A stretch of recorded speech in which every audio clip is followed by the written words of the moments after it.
Assalamualaikum warahmatullahi wabarakatuh. Alhamdulillahirabbil alamin. Assalatu wassalamu ala sayyidil mursalin sayyidina wa habibina wa rasulina Muhammad sallallahu alaihi wasallam. Perkenalkan, saya mahasiswa jurusan Bahasa dan Sastra Arab. Nama saya Risma Maulida Miftahul Jannah. Di sini saya akan mempresentasikan tentang yang pertama, pengertian fikih lughah dan sejarah fikih lughah. Yang kedua, perbedaan fikih lughah dan ilmu lughah. Dan yang ketiga, perkembangan bahasa Arab secara historis. Video ini dipersembahkan untuk memenuhi UTS mata kuliah fikih lughah yang diampuh oleh dosen Ustadzah Eni Zulfa Hidayah. Silahkan teman-teman disimak dan diperhatikan dengan seksama, dan silahkan dicatat poin-poin penting yang perlu untuk dicatat. Baik, yang pertama mengenai pengertian fikih lughah dan sejarah fikih lughah. Fikih lughah sendiri terdiri dari dua kata, yaitu fikih dan lughah. Secara etimologis atau secara bahasa, fikih memiliki arti mengetahui sesuatu dan memahaminya. Sedangkan lughah secara etimologis menurut Ibnu Jinni adalah bunyi yang digunakan oleh suatu kaum untuk mengungkapkan maksud atau tujuan. Sedangkan menurut Ibnu Hajib yaitu setiap lafadz yang digunakan untuk suatu makna. Jadi bisa kita artikan secara etimologis fikih lughah adalah memahami bahasa serta hakikatnya.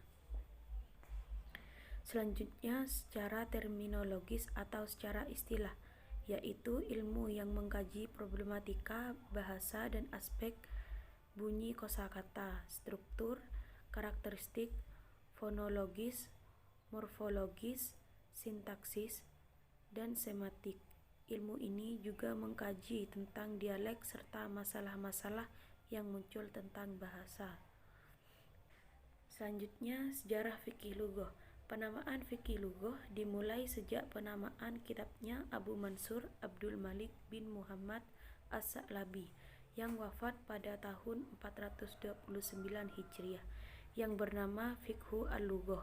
Istilah fikih lughah merupakan murni istilah Arab yang terdiri dari dua kata, yakni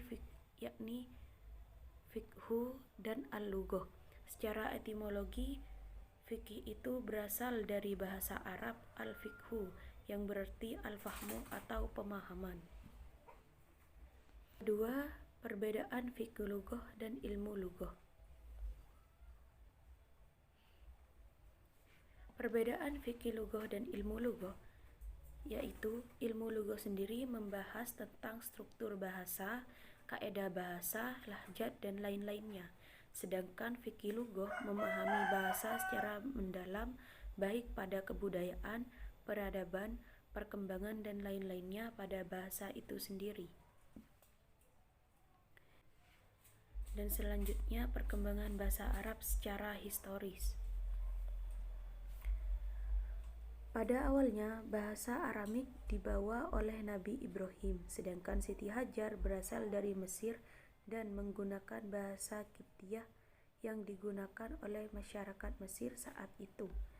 Hal ini membuat Nabi Ismail bisa menggunakan dua bahasa, yaitu bahasa Aramik dari ayahnya dan bahasa Kipti dari ibunya. Kemudian Siti Hajar menemukan air Zam-Zam yang mengalir terus dan tiada habisnya. Hal ini membuat para kabilah atau pedagang yang lewat lalu tinggal di situ. Dari sinilah awal mula sejarah lahirnya bahasa Arab, karena Nabi Ismail kemudian menggabungkan beberapa bahasa tersebut lalu menjadi bahasa Arab. Lalu bahasa ini mulai berkembang dan menjadi bahasa yang digunakan sebagai alat komunikasi penduduk sehari-hari. Banyak yang mengatakan bahwa bahasa Arab sudah ada sejak zaman Nabi Adam, namun hal ini tidak memiliki bukti yang kuat tentang hal tersebut. Sekian dari saya. Maaf bila ada kekurangan. Wassalamualaikum warahmatullahi wabarakatuh.